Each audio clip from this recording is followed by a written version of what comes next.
मी सैनिक झालो तर मराठी निबंध। ज्याचं रक्त देशासाठी उसळतो तोच खरा देशभक्त अशी आपली ओळख असते। सैनिक हा आपल्या देशाचा अभिमान असतो। जो माणूस देशासाठी आपल्या प्राणांची बाजी लावतो तो सैनिक असतो। माझ्या मनात नेहमी एक विचार येतो की मी सैनिक झालो तर माझ्या देशासाठी काय करू शकेन। देश सेवा हा सर्वोच्च धर्म आहे आणि सैनिक म्हणून देश सेवा करणे म्हणजे जीवनाचे सर्वोच्च ध्येय होय। सैनिकांचे जीवन हे शिस्तीचा कडवा पाठ असतो।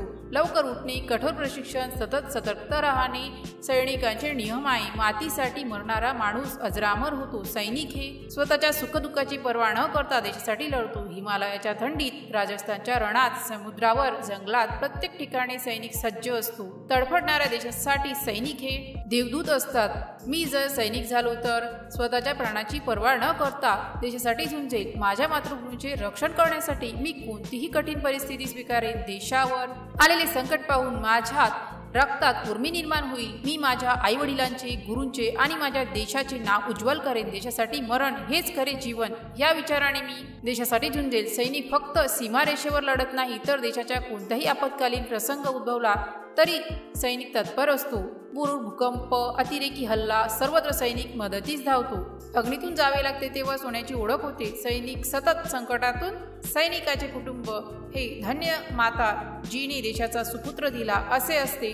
सैनिक देशासाठी लढत असतो तेव्हा त्याच्या मागे त्याचे कुटुंब काळजीत असते, पण त्यांना अभिमान असतो की त्याचा मुलगा देशासाठी झुंजतो। देशावर मरणाऱ्या वीरांचे कुटुंब हे देशाचे खरे रत्न असते। माझ्या मनात नेहमी एक विचार असतो, देशासाठी झुंजणं हेच खऱ्या माणसाचे कर्तव्य आहे। प्रत्येकाने सैनिक होणे शक्य नसते, पण सैनिकांसाठी आदर ठेवणे, देशावर प्रेम करणे आणि देशासाठी काहीतरी करणे हे प्रत्येक नागरिकांचे कर्तव्य आहे।